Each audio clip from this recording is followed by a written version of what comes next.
Hello बच्चों, आज आप सीखेंगे क्लास 8 लीनियर इक्वेशन से रिलेटेड कुछ ऐसे क्वेश्चंस जिन्हें आपने सीख लिया तो समझिए आपने पूरी एक्सरसाइज को सॉल्व कर लिया।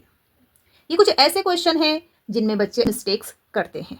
तो चलिए, इसमें पहला क्वेश्चन है x is equal to 4/5, bracket के अंदर है x प्लस 10।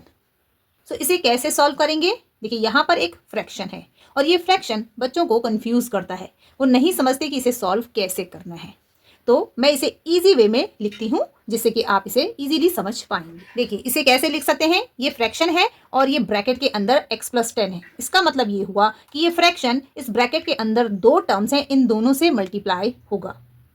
तो यहीं पर कंफ्यूजन क्रिएट होता है। तो हम इसे ऐसे लिख सकते हैं 4x प्लस 10 डिवाइडेड बाय 5। मैंने इसको इस फॉर्म में लिख दिया। आपके पास ये इस तरह से भी आ सकता है। अब आप देखिए, ये इजी हो गया है। यहाँ पर न्यूमरेटर ये है और ये 5 डिनोमिनेटर है। तो इसे सॉल्व करने के लिए सबसे पहले हमें इस डिनोमिनेटर को इक्वल टू के दूसरी साइड पे लेकर जाना है। ओके, तो हम लिखेंगे 5x के साथ में मल्टीप्लाई में। क्यों? क्योंकि यहाँ पर ये डिवीजन में है। तो यहाँ हो जाएगा ये 5x इज इक्वल टू, और ये न्यूमरेटर को हम एज इट इज नोट करेंगे 4x प्लस 10। अब हमें क्या करना है? ये जो 4 है ब्रैकेट के बाहर है, इसका हम मल्टीप्लाई करेंगे ब्रैकेट के अंदर आने वाली हर एक टर्म के साथ में। तो हम क्या करेंगे? 4 का x से मल्टीप्लाई करेंगे, ये हो जाएगा 4x प्लस का साइन। 4 का 10 से मल्टीप्लाई करेंगे, 4 10s आर 40। तो हमने इसे सॉल्व कर लिया है। लेफ्ट साइड पे हम लिखेंगे 5x। अब ये सिंपल सी इक्वेशन बन गई है। मिस्टेक बच्चे यहीं पर करते हैं। अब इसके बाद क्या करेंगे? लाइक टर्म्स को एक साथ करेंगे। ओके, जैसे ये 5x है और ये 4x है, दोनों में सेम वेरिएबल है, तो हम इन्हें इक्वल टू के लेफ्ट साइड पे लिखेंगे। तो 5x जो पहले से यहां पर है और 4x इक्वल टू के राइट साइड से लेफ्ट साइड पे आने पर इसका साइन बदल जाएगा।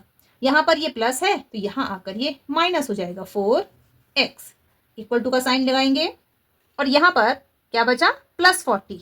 तो हम लिखेंगे सिर्फ 40, प्लस का साइन नहीं लगाएंगे क्योंकि इक्वल टू के जस्ट आफ्टर प्लस का साइन नहीं लगाते हैं। अगर माइनस होता तो हम माइनस लगाते, अगर ये -40 होता तो हम -40 लिखते, लेकिन +40 है तो हम सिर्फ 40 लिखेंगे।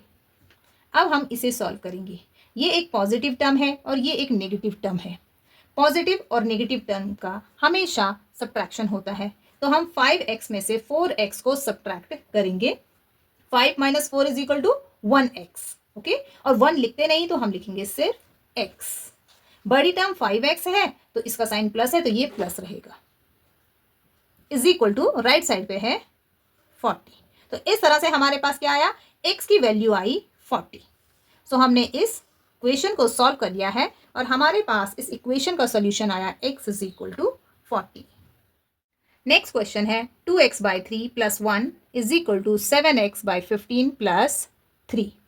तो यहाँ पर इस क्वेश्चन में दो फ्रैक्शंस हैं और ये फ्रैक्शंस बच्चों से मिस्टेक करवाते हैं। तो सबसे पहले आपने क्या करना है कि ये देखना है कि लाइक टर्म्स कौन कौन सी हैं। तो यहाँ पर भी x है और यहाँ पर भी x है। इसका मतलब ये है कि पहले हमें इन दोनों टर्म्स को इक्वल टू के एक साइड पे लिखना होगा और कांस्टेंट टर्म को एक साइड पे। तो हम लिखेंगे 2x/3 और ये 7x/15 प्लस में है, इक्वल टू के लेफ्ट साइड पे आएगा तो ये माइनस बन जाएगा। आपने ध्यान देना है, इक्वल टू के लेफ्ट से राइट या राइट से लेफ्ट कोई भी टर्म मूवमेंट करती है तो उसका साइन बदल जाता है। तो ये प्लस यहां आकर माइनस बन जाएगा 7x/15।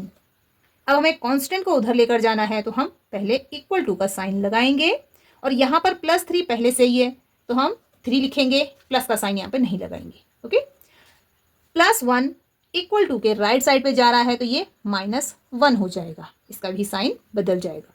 और साइन सिर्फ तब बदलता है जब इक्वल टू को जंप करता है कोई नंबर या कोई टर्म। तो यहाँ से ये +1 यहाँ गया तो -1 बना और ये +7x/15 लेफ्ट साइड पे आया इक्वल टू को जंप करके तो ये प्लस था तो ये भी माइनस हो गया। अब आप देखेंगे कि ये दोनों फ्रैक्शन है, लाइक टर्म्स हैं। इन्हें सॉल्व करने के लिए हमें एलसीएम लेना होगा। एलसीएम मीन्स डिनोमिनेटर को सेम करना है। तो एलसीएम आपने अलग से लेना सीखा है। लेकिन शॉर्ट में हम कैसे एलसीएम लेते हैं, हमें यहाँ पर एक ऐसा नंबर लिखना है जो इसके टेबल में भी आएगा और इसके टेबल में भी आएगा, उसे ही हम एलसीएम कहते हैं। और वो सबसे छोटा होना चाहिए, छोटे से छोटा वो नंबर जो दोनों के टेबल में आए उसे हम एलसीएम कहते हैं। तो हम यहाँ पर लिखेंगे 15। 15 3 के टेबल में भी आता है और 15 के टेबल में भी आता है।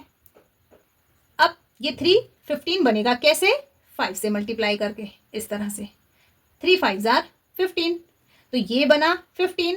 अब हमें न्यूमरेटर को भी बनाना पड़ेगा, तो हम यहाँ पर भी 5 से मल्टीप्लाई करेंगे। 5 2 10 और x इसके साथ में आ जाएगा, इस तरह से। माइनस का साइन है बीच में तो माइनस लगाएंगे। और यहाँ पर देखिए ये 15 है डिनोमिनेटर में और यहाँ पर भी 15 है, मीन्स डिनोमिनेटर यहाँ पर चेंज नहीं हो रहा है, वही है, तो न्यूमरेटर भी चेंज नहीं होगा और हम इसे लिखेंगे 7x। इसको एज इट इज नोट करेंगे। ओके या फिर आप ऐसे कह सकते हैं कि 15 को 1 से मल्टीप्लाई करने पर 15 आता है, तो न्यूमरेटर में भी 1 से मल्टीप्लाई करेंगे, 7x 1 7x, ऐसे भी कह सकते हैं। बस सिंपल ये है कि डिनोमिनेटर अगर वही है तो न्यूमरेटर भी वही रहेगा, उसमें भी कोई चेंज नहीं आएगा। अब इक्वल टू लगाएंगे, इसे सॉल्व करेंगे, 3 में से 1 सब्ट्रैक्ट हो जाएगा, यहाँ बचेगा 2। अब यहाँ पर न्यूमरेटर को हम सॉल्व करेंगे, 10x - 7x, 10 में से 7 को सब्ट्रैक्ट करेंगे तो 3x आएगा, बाय 15 = 2। अब x की वैल्यू चाहिए तो 15 को भी यहाँ से हटाना होगा और 3 को भी, तो पहले हम 15 को हटाएंगे, ठीक है। तो हम क्या करेंगे, लिखेंगे 3x, न्यूमरेटर को 15 जाएगा यहाँ, क्योंकि यहाँ पर देखिए ये डिवीजन में है तो ये इसके साथ मल्टीप्लाई में जाएगा, तो ये बन जाएगा 2 × 15। अब हम इसे मल्टीप्लाई करेंगे, 15 2 30 और ये है 3x। अब हमें x की वैल्यू चाहिए तो हमें 3 को भी राइट साइड पे ले जाना है, तो ये आ जाएगा आपका x = 30/3। अब 3 डिवीजन में आया क्योंकि 3 यहाँ पर मल्टीप्लाई में है। एक कांस्टेंट और एक वेरिएबल के बीच हमेशा मल्टीप्लाई का साइन होता है, तो यहाँ पर मल्टीप्लाई का रिलेशन है, तो इक्वल टू के राइट साइड में जाने पर इसका जो भी टर्म वहाँ पर होती है उसके साथ डिवीजन का रिलेशन होता है, मीन्स वो डिवीजन में जाएगा। यहाँ पर कैंसिलेशन करेंगे, 3 1 3, 3 10 30, मीन्स 10/1। और डिनोमिनेटर में 1 होता है तो इसका मतलब आंसर यही होता है। डिनोमिनेटर का 1 हम लिखते नहीं है, जहाँ ज़रूरत हो बस वहाँ लिखते हैं। तो यहाँ पर आपके पास आ जाएगी x की वैल्यू 10, मीन्स इस इक्वेशन का सोल्यूशन है x = 10। सो बच्चों, इन क्वेश्चन को अगर आपने सॉल्व करना सीख लिया तो बाकी क्वेश्चन को आप इजीली सॉल्व कर पाएंगे। अगर आपका कोई पर्टिकुलर क्वेश्चन है जो मुश्किल लगता है तो आप उसे कमेंट में लिखकर भेज सकते हैं। अगर ये वीडियो आपको पसंद आया हो तो इसे लाइक और शेयर ज़रूर करें और मेरे चैनल को सब्सक्राइब करें। Thank you.